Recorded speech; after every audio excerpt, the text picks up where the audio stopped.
Now, this is Generational Podcast number 17. And my name is Nolan Brown. And I'm Stephen Brown. And we're father and son. Father and son, obviously. And that's why it's called the Generational Podcast. Yeah, because we want to have, generations of family on, maybe one day. One day. Mm-hmm. Someday. Maybe we'll do interviews with certain people someday too. Right. And what do you got for us today, man? Okay. I wanted to ask you about your communication degree, right? And what did you learn about communication that has helped you all throughout your life ever since you learned? To know when to shut up. Okay. And listen. Because in communication, everybody wants to talk, right?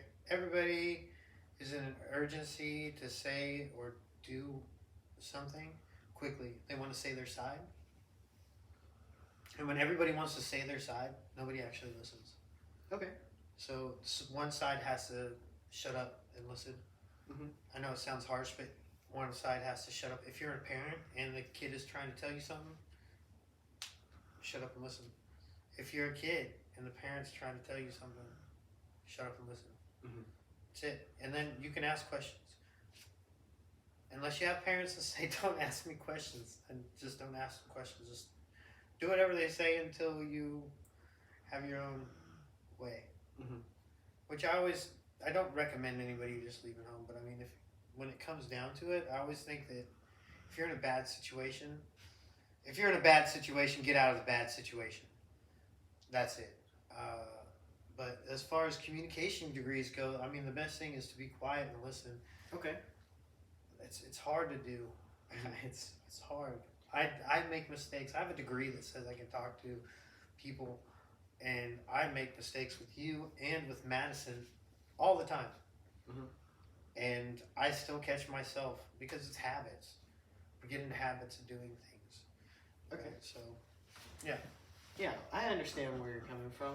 Yeah. Because sometimes at school, whenever I talk to people, Mm-hmm. I sometimes cut them out, right, out of the conversation and cut them off, and then I'll acknowledge that I cut them off, and they'll be like, "Oh, it's fine." Yeah. So I'm still working on it, and I'm getting better. Yeah, it's hard. But then there's a time also.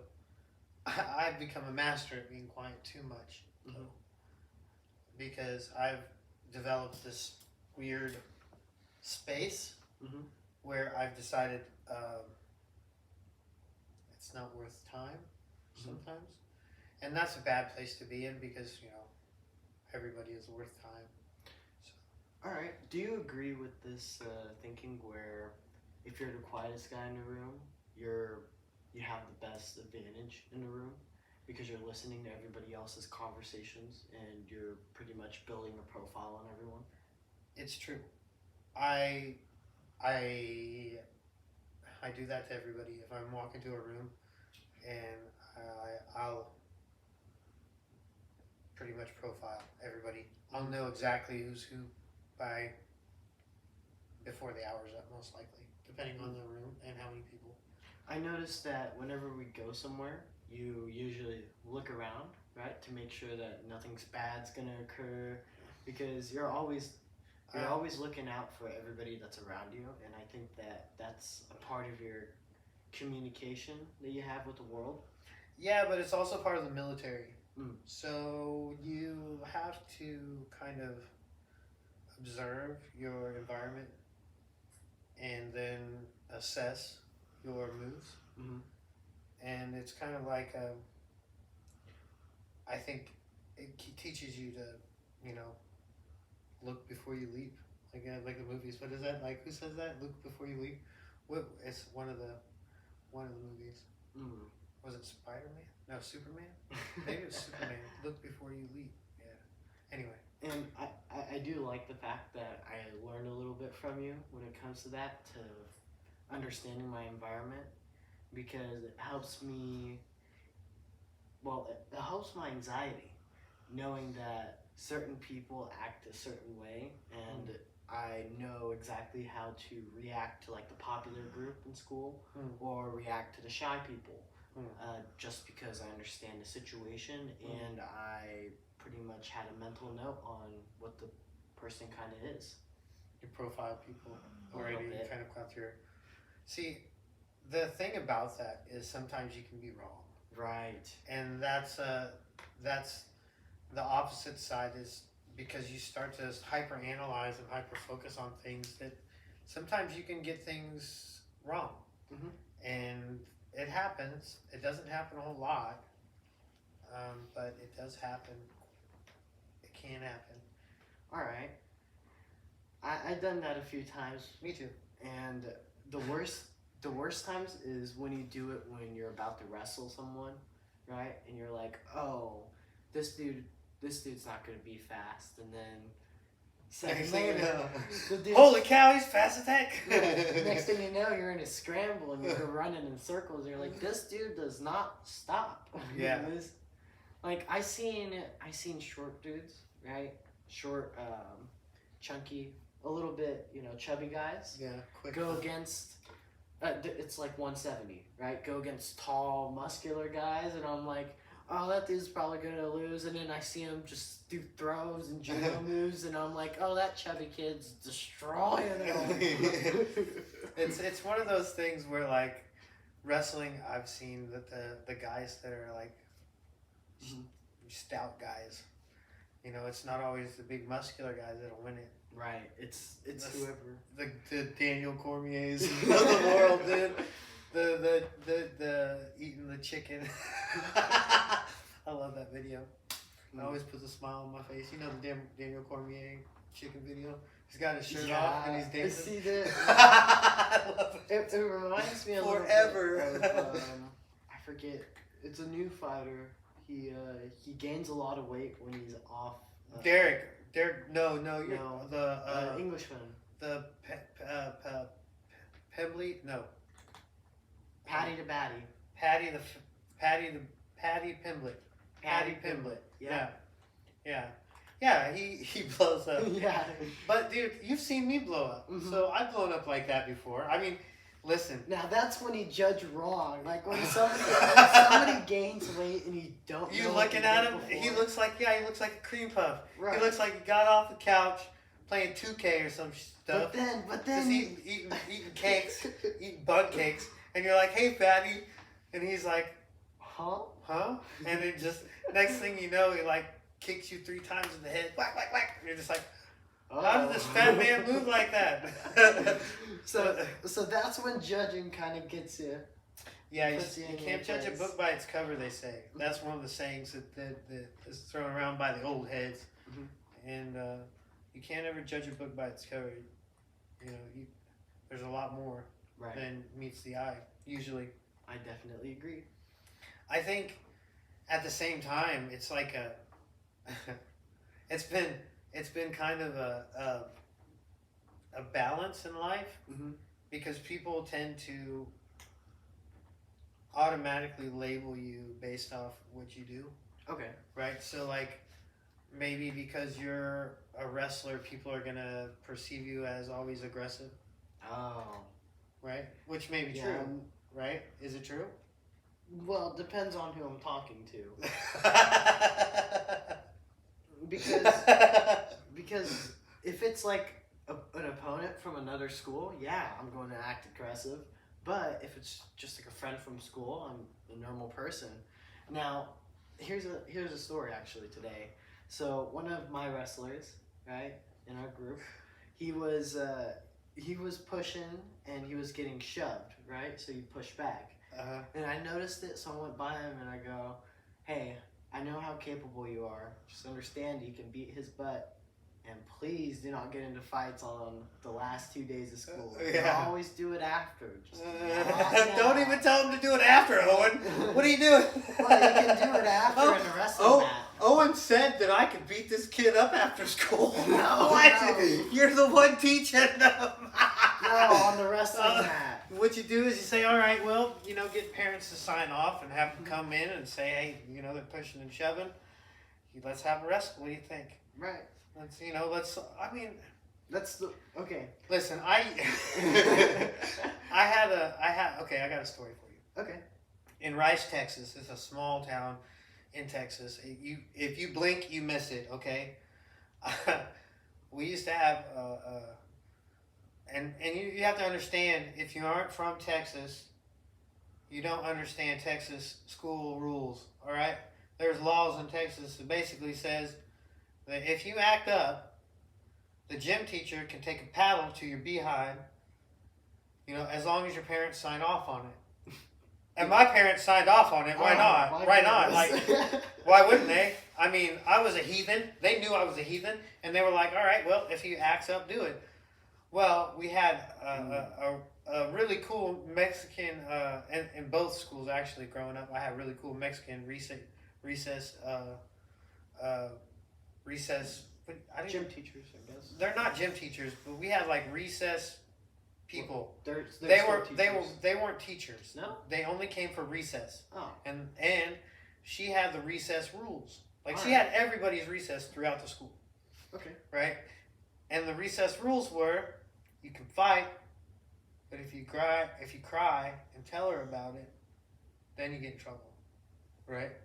So she didn't care if you fought on the playground, but it had to be mutual combat, and you couldn't cry to her about it. Mm-hmm. Now, being the new kid, I didn't even realize I was finna fight. I got into a fight. I didn't know the rules yet. I went and cried about it. Got sent to the damn gym teacher's office. Both of us, me and the other kid, got paddled for fighting.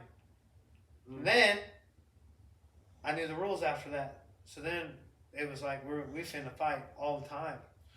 And we did. And it was great. But but it was one of those things where also, if you acted up in class, mm-hmm.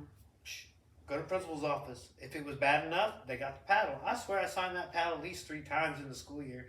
And 3 times is a lot, y'all. But I'm sure somebody's got more than 3.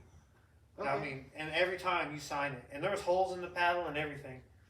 And I mean, that gym teacher, usually the gym teacher was a lesbian. Mm-hmm. And she loved it, because especially the boys coming in, she's like, yeah, I'm finna get you boys. Well, but, it was great. I enjoyed it. I enjoyed my childhood. Well, I didn't enjoy the paddling or nothing. That's good shit. When I think of it, right, I was thinking about some teachers, right? They're whipping out money. They're like, I think this kid can beat that. You want to bet on it? And These days, the gym teacher, I'm sure, son, I'm sure that happened at some playground somewhere in America. I'm sure it's happened. I'm sure that. Well, no. Didn't your school have that shit? Didn't your school have that? No. I don't think so. Really? Because I heard somebody telling me that resource officers. Or wait, that was here. Somebody was telling me that was here. In Naples? No, here in Lehigh area. Oh. Yeah, I heard like the resource officers were placing bets and letting kids fight. That's why I can't play, bro. That's why I can't do it, because I want to see them fight. I'll be like, listen, class rules, boxing gloves. I'll call your parents, tell them Steve Brown's the teacher today, and that if anybody's got some issues, we've got boxing gloves, we're clearing out the desks. That's why I can't be a teacher. I'll have the district school sued the state. No, I can't do it. Florida man. For me, it's the wrestling mat, right? Because it's a school activity. It used to be the gym. So you could call and be like, mm-hmm. If you had beef, I would tell guys that if they had beef, mm-hmm. and I had a gym, my guys that were training, I was like, don't ever fight in the street. Right. Just tell them, hey, we got papers you can sign in the gym that says you're not going to sue. You sign those papers and then you can handle it on the mat. Mm-hmm. And they've done it quite a few times. It saves people money. It's a safer environment. You got somebody that's there that's going to actually make sure that it stops, mm-hmm. after somebody hits the ground, right, unconscious. So it's safer, and it quickly shuts people up, mm-hmm. that really want to fight. Like, you want to do this? We can go to a gym so the police aren't involved. So we don't have to pay the state of Florida. We can go and pay a gym fee of $5 or whatever the mat fee is for the gym of $5 or $10 or $15. Handle it on the mat. There's waivers. Yep, sign the waiver. Handle it on the mat if you're so tough. That way, out in the street, when you hit the concrete, it's not for asleep forever, and you're not gonna go to the penitentiary. So just it saves a lot of heartache, and because when you're raged out, fighting in the street, and nobody's there to stop you, it can get really bad really quick. Right. I've been in street fights, and I had to stop myself, and I whispered in dude's ear. I was like, I could really destroy you right now. And he was like, all right, we're done. And he was and I think at that point I mounted. He's a big dude. He was like 6'3", 6'4". Madison and I pulled up. It was in Emporia, and she had her Trump stickers on the car, and it was right after Trump lost, and he had his phone out, and had California plates, and he was like had his phone out, and he was laughing and pointing at us. I was like, I was in Emporia. I was like, what's up? What's up? I said, Allie's right over there, bitch. And he went over there. And then he got out of that car, and I fucking about shit my pants. I'm not going to lie, dude. He was big. I looked at Madison. I said, fuck. I got out and handled business. He dotted me. Bing, hit me in the eye. I tried to slip it. And he got the corner of me, and then I scooped him up, slammed him, got on top of him, and I started to go. And that was it. But I terrified when I saw how big he was, I was like, man, I can't back down because I'm not finna do that. Right. And I'd already had words, So once a man says he's gonna finna do something, you do it. That's it. Okay. He was about it too. And then after we shook hands and shit, and I was like, it was cool, but I let him know. I was like, bro, stop that shit. That's the reason why we have problems. Because you're fucking idiots. Everybody's acting like idiots. Even I've acted like an idiot too. We gotta realize we gotta grow up sometimes a little bit, you know what I mean? Yeah. But still, you gotta keep it real. You can't let somebody punk you or treat you like shit, And as a man, you have to make sure you take care of your lady, especially if she's sitting there with you. And what doesn't matter who voted for who, you know what I'm saying? So that's as a man, you hold the door open for her. You walk on the side of the street where the cars are. So when it rains, or if it rains and a puddle hits, it hits you and doesn't hit her. Okay. Right? You open up doors. Open up car doors if you want. I mean, that stuff does get a little old. And I know Madison was making me do it for a while. But still do it every once in a while. Especially if you're like, you feel like you want to lay it on pretty thick. Okay. But that's my advice for being a strong young man. Right. Showing some chivalry. Chivalry is, it's not all dead, ladies. It's not all dead. We're teaching these young men to just stand by. Takes a little bit of time. But it's for the right ladies, isn't it? Well, isn't I would it? just Is it say for all just ladies, or is it chivalry. for the right ladies? For all ladies, or for the right ladies? Well, it depends on who you are. I guess so. Well, how about you? Me? Yeah. I'm pretty much nice to everyone. Yeah, me too. I try to be nice to everybody. But if you show me that dirty side, I will not be around to hold the door open. I won't be there. I just won't be there because I'm not in a situation. But usually I hold the door open for everybody. If you're a female, I'll hold the door open. That's just.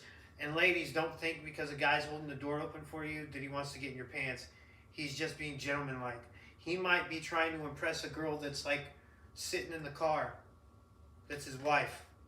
Look, I'm holding it for the old lady. You never know.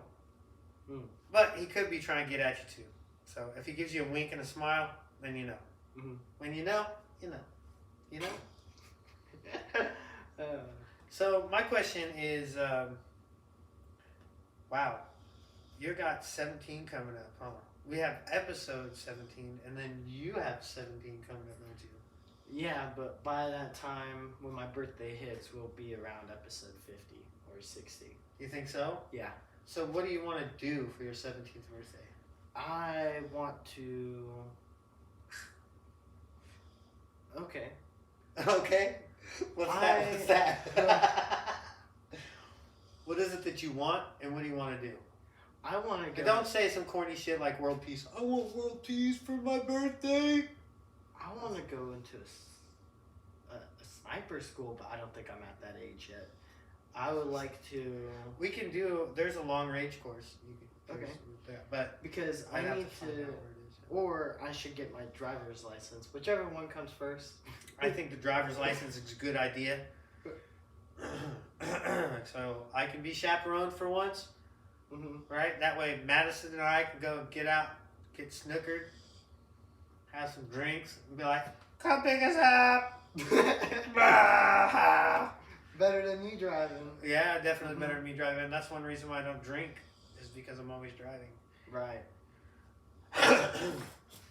So yeah, is that it? No, actually. When I turn 17, I want to be a lot beefier. Right? Yeah, you Make sure I trying to got move up more with some muscle. weight? No, I'm trying to gain more muscle. All right, but Change my fat into weight. Not weight, but muscle. okay, yeah, you're on the way. Mm-hmm. You're doing the right exercises. It's pretty amazing. So, talking about exercise, what has losing weight done for you recently? It's made me cold. I'm freezing, dude. I feel cold all the time, but it reminds me why I married Madison. Mm-hmm. Woo! She's my comfort. She keeps me warm. Other than that? No, I mean, it's been. I feel healthy. Mm-hmm. Her. I'm a little more energetic. Mm-hmm. I'm not quite as lethargic, but I'm also not eating the horrible things. Mm-hmm. So that's good. Like tonight's dinner was some hamburger with some onions. It was ground up hamburger Mm-hmm. and some seasoning, Kimchi. and then kimchi with rice. Mm-hmm. So I'm keeping I'm keeping it to small portions, but I'm not hungry. Mm-hmm. So rice is a staple for me. I had some potato bread. That was pretty good, but that was a little cheat in there. Okay, so when you lost your weight, right, through exercising, did you ever look forward to exercising? And is that what, because for me, when I exercise and I look forward to it, I exercise harder and more, especially during the weeks that I like exercising. I look forward to it, Mm-hmm. but I still have the little guy in the back of my head that's like,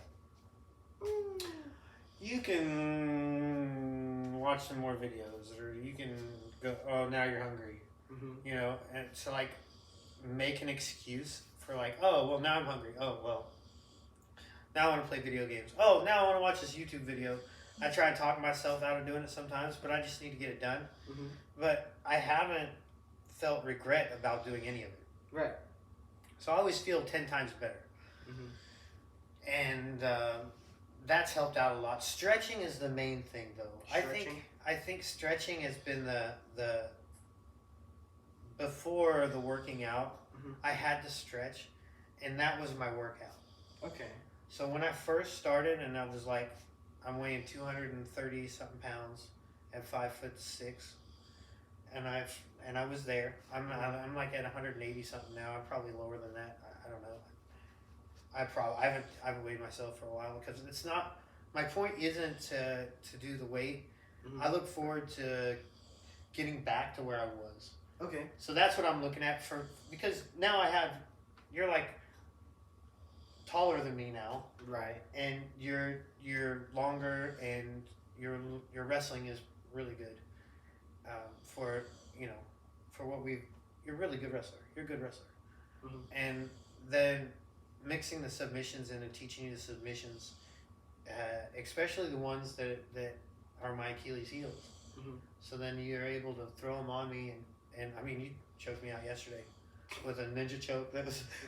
You slapped that sucker on, and I was like, all right, I'm gonna get out of it. And then I remembered I taught you how to counter the escape. Right. And I was like, okay, turn, bridge, go. And I was like, okay, I'm starting to see why. Click, click, click, you win. It's okay. I like that, because it keeps me on my toes, and it reminds me of what I'm doing wrong. And then you tried that stuff again, and it didn't work, did it? No, it didn't. No, because I was like, okay, You now, were ready for it. you got me once. We're not gonna do twice now. And then and then we keep going, and you're Right. learning the. We're chaining it together. Yeah, and I think you're learning more of a patient thing to like learn how to defend things patiently, which is Right. good. And the more you train, the better you'll get. Mm. And in wrestling, I noticed that whenever you shoot and whenever you pull, push, throw, it's all timing, and I need to stop bull rushing it. Yeah, but there's times to do the bull rush too. It's a Right. certain. It depends on. Oh yeah, there's certain times. There's opponents. Depends on the opponent, right? Mhm. And then it depends on the situation. So I think it's maturity that you learn in a combat situation, Mhm. wrestling, whatever, that you're learning how that works. Okay. So that shows maturity. Yeah. In fighting. That's pretty good. And then what was my other question? I had another question for you. Oh yeah. What did I text to you this morning at what was it? 6 o'clock? Okay. 6 a.m.? This is something that I knew about for a while that you texted me because I always do research on colleges. Okay. So in colleges, colleges are founded by rich people to support their ideas, right? Like abolitionists with abolitionist colleges, right? To spread abolitionist thinking. It was enlightenment. Mm-hmm. Same with preachers, same with everything else. Now, you texted me about George Soros and how he was funding colleges and schools. Yes, he funds colleges and board members. Mhm. Now, if you're a board member, right, and you're working, Mhm. and then some big sponsor comes up and says, hey, if you advocate for this, I'll give you this amount of money to help you grow. Would you take it? Yeah. Okay. Now, imagine that being $100 million. I'm taking And it. he's telling you to teach children whatever he wants. Probably going to do it. And in the end, if you get 3 years in prison, you're I still probably going to come won't. back out with $30 million. Yeah, you're still going to get paid. Right. So, For the repercussions, and the repercussions aren't anything because you're allowed to put anything you want out here. exactly. So, when you think about this, George Soros is able to put anything he wants out into the education system. But then what does that do? Now, what that does is it With our current situation. contaminates our society and makes it worse. I would say so. Okay. Depending on what thinking it is, and you know what kind of thinking it is, so could you explain it to me? Well, what I'm thinking is that with our current situation is the same guy is funding the house, the Budweiser, the I don't want to say the name, but the Budweiser thing everybody knows about, and then some makeup stuff too with the Modeling. transgender stuff and some modeling, and these companies, these are companies that get loans from the same guy. Mhm. So initially what he's doing is he's having your kids being taught that it's all cool and everything's okay with transgenderism and you can be whatever you want, a boy or a girl or whatever, and they're teaching these kids at a young age this, and then they're turning around in the household and they're showing it on TV, and the little babies see dad yelling at the TV about transgenderism, but the teacher already told them it was okay. So then it puts a divide in the household. Right? Or mom's yelling about the makeup should be for women, not for men. And the babies are seeing the moms yell about that. So then that divides the thinking of the babies. Now, I have a question for you. When you're a kid, did it feel good to go against your parents sometimes? Sometimes, yeah, I was rebellious. Right. But it was fed into by the social system, by what I was getting fed on TV. My friends. Well, friends do it too because they want to push you to be an individual and do what they do. Okay, so if they're rebels, they want you to be rebels with them. Right, and that creates a pretty much of a, was it a clique? Like a clique? Yeah, like a social system, like a little clique up. Yeah, like a clique up. Yeah, a little group. Right, but that group is artificial. For a little while, yeah, because it gets broken up. Mhm. It always gets broken up. Those things get broken up, and it only lasts for so long. Right. You know, so. Now, what's interesting is there was this trend that went on TikTok for a while, where transgender and bi people will go, are you good at math? Right? Do you have a good relationship with your father? They don't do it. Right? They don't put their finger down. Mm-hmm. Now, that kind of interested me on how a family split up and who's supposed to be the dominant role in the family. Now, if you don't have a dominant role in the family and you're a male, you're always going to go through the feminine way because that's what you're taught.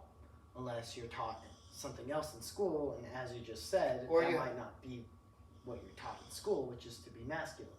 Well, here's the other thing. Here's the other thing to that. There are some really smart mamas out there Mhm. that saw this coming for their babies. Right. And they made sure that those mamas made sure that they taught their babies how to be masculine. Mhm. Now, to the flip side, there's some Right. mamas that are on the flip side of that too. I think the best way to go about this is martial arts and martial arts schools. 100%. Because if you don't have a masculine role in the family, you have to teach masculinity. And the best way to teach masculinity is through discipline. Mm-hmm. And that discipline comes from martial arts. Oh yeah, get them in. You know, even though I had my stuff about the gym Mm-hmm. in And all of that, yeah. for the Gracie gym, Mm-hmm. Gracie Jiu Jitsu is where it's at for kids and families. I All right. really believe that. Yeah. It's great for kids, and if you can do it with your family together, even cooler. Sometimes that doesn't work. Sometimes it does. If you have a good teacher that wants to do that and give you private lessons, that would be something that I think would be great. Okay.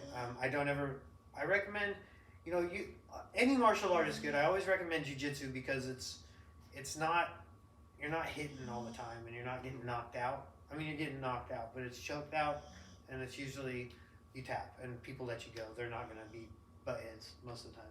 For me, I recommend just wrestling. Wrestling is great, and I think that's one of our national sports, and it's one of the best things. And let me tell you something. If you're a wrestler and you know top control, you can nullify jiu-jitsu if you know the moves. Yeah. If you know the moves, you can nullify jiu-jitsu with being on top, wrestling and pounding on somebody. Mm. Because, elbows and stuff, you can hold on to somebody for so long, but sooner or later, Mm-hmm. if they know what's up, they can destroy you, especially a really good. I've seen really great, but then jiu-jitsu is kind of like waiting and taking a beating a little bit, and then going for the kill. Okay. So I mean, it's always it depends on the fighter nowadays. Man. All right. I can't say one thing or another about a sport. It depends on the fighter, man. Okay. Yeah, definitely. So, talking about fighting, there's a flip side to that where if your child is in danger, right, you don't have to worry as much. Or if they're going to be in a place where there is danger, you don't have to worry as much if they know martial arts.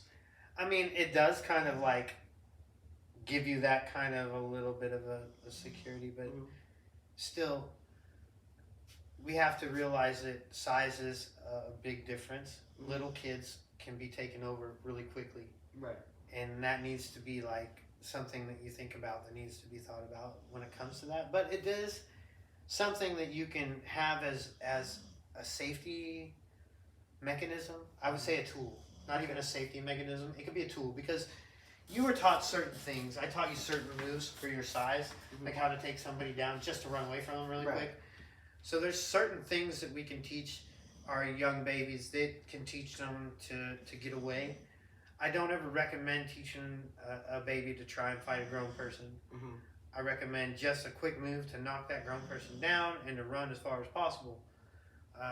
Because for a baby to nullify a big person, adult, would be pretty difficult. Right. Unless you're a little Bruce Lee. Yeah, I mean, even then, you just, like, okay, I felt like a child as a grown man. And it was Suzuki Minoru, pro wrestler in Japan, huge guy, held me down, tickled me with one hand. One hand held me down and tickled me with the other. I was in guard, dude. I couldn't even put my legs around him. That's how big he was. Dang. And he was just like, he was giggling. Ha ha ha ha ha. I wasn't even a year in on grappling, but even then, that dude was huge. Right. So some people are just genetically gifted. Yeah, and there's a reason why there's guns. There's a reason why we have legs. Don't. Yeah, and legs, dude. Yeah, to run.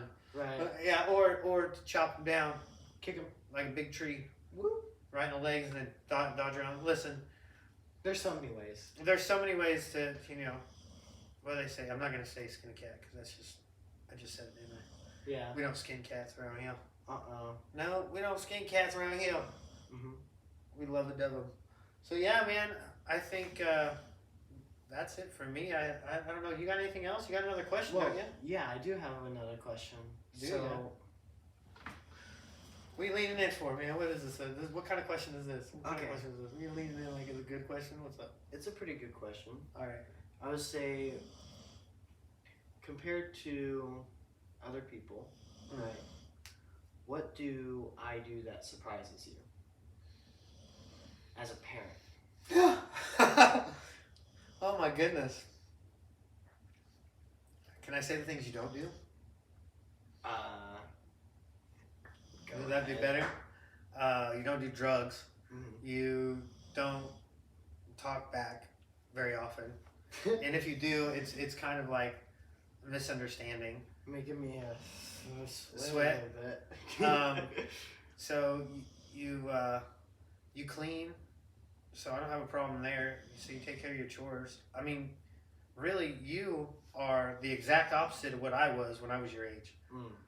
So I was doing drugs and running around and banging chicks. And I don't think 16. No, I wasn't. You were 16? Was I having sex at 16? Oh my goodness. I think I lost my virginity when I was 17. Oh my Maybe it was goodness. 16. Oh my I don't remember. I don't know. It's so long ago, man. But yeah, I was banging chicks at some point. I was hell on wheels, dude. And you're even keeled. You're like, oh no. I was like, remember you like the clicks, Mhm. right? I was kind of like jumping from click to click, just doing what I wanted, and like trying to be a little brownie badass, just being a turd. And luckily, I grew up in a small town. Mhm. And and listen, when you have a dad like mine, Mhm. and trouble comes with a name sometimes. And hey, you're just known, and you can get away with a few things every once in a while. I think Grandpa told you once, if you get into a fight, hit him right square in the nose. Yeah, punch him right square in the nose. Yeah, he's something else. And that's the thing is it's hard for people to like. It's hard for somebody to hurt my feelings. Mhm. I was raised by a bully. Not just that, he was in the military too. Mm. So you don't understand. You just don't. Unless you're a man that's been raised by a bully as well, then you understand. Mm.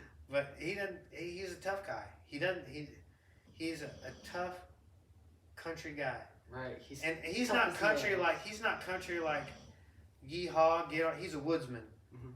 right? He's like, I'll go out and chop wood down. He can go out there and build, camping and do all that. He's a woodsman. Right. And I remember Hunting. well, okay.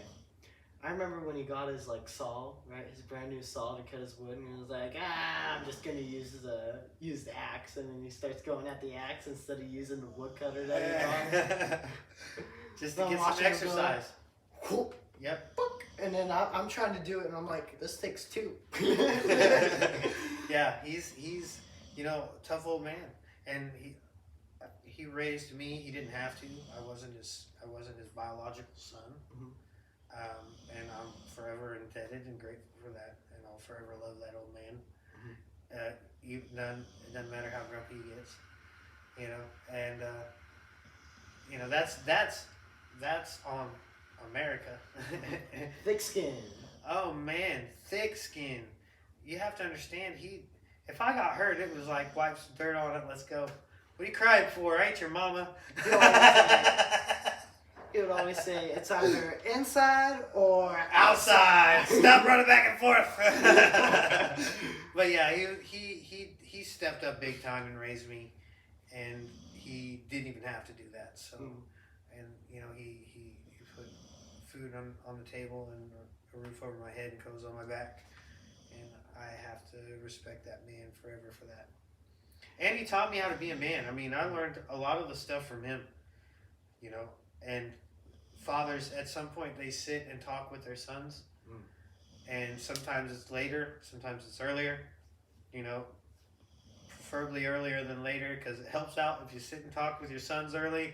Trust me, tell them the stories, tell them the things before somebody else does. You want free lessons and not bot lessons. Yeah, you don't want to have to pay for them, man. Right, so yeah, you don't want to, yep, for sure, get those free lessons in. And I think that's it. Yeah. So that was Generational Podcast episode number 17, and we hope to see you on the next one. Peace.